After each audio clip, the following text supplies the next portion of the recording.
د ورو سوال کړی دی چې یو مولوي صاحب دا حدیث بیانو چې دا به صحیح او که نه هغه حدیث وی معنی دا ده چې چا د ښځې سره واده وکړو د نسب دپاره نو الله دې د ده نسب نه ډېروي او چې چا د ښځې سره مال واده وکړو د مال دپاره نو الله دې د مال نه ډېروي او چا چې د ښځې سره واده وکړو د عزت دپاره نو الله دې د عزت نه ډېروي او چا چې د ښځې سره واده وکړو د عورت او د سترګې د حفاظت دپاره نو الله دې د هغه په دې رشته کې برکت واچي نو دا حدیث مولوي صاحب بیانو په بیان کې چې دا شتي او که نه الجواب اوس دا حدیث چې دی د دې رول چې ذکر کړی دا امام طبراني راوړی دی په خپل کتاب الاوسط کې او امام ابن حبان هم راوړی دی په المجروحین کې هغه روایت داسې دی چې انس ابن مالک وایي ما د پیغمبر صلی الله علیه وسلم نه اورېدلي من تزوج امرأة لعزها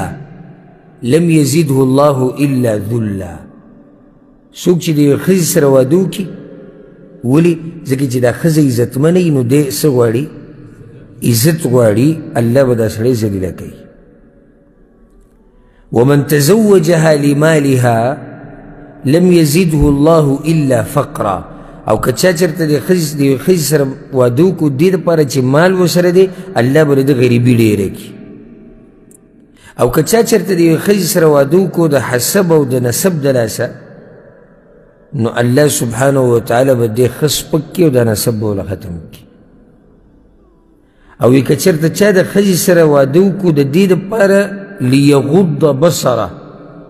او لیحسن فرجه د دې دپاره چې د خپل عورت حفاظت وکړي او د سترګو حفاظت وکړي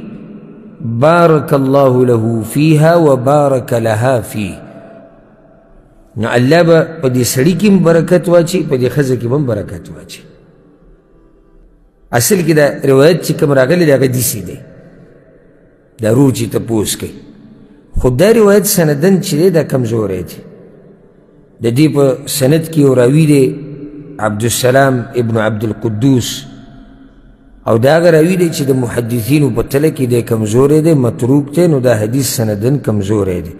او ځکه شیخ البانی رحمه الله په سلسلة الضعیفه کې د حدیث ته ضعیف جدا ویلی دی و انتهایی کمزوری روایت دی پاتې شوه دا خبره دا واضحه ده دې کې خو شک نشتی چې څوک واده کوي د دې دپاره چې زه د خپل عورت حفاظت وکړم او د خپلو سترګو حفاظت وکړم رب العالمین دله اجر ورکوي په دې کې هېڅ شک نشتی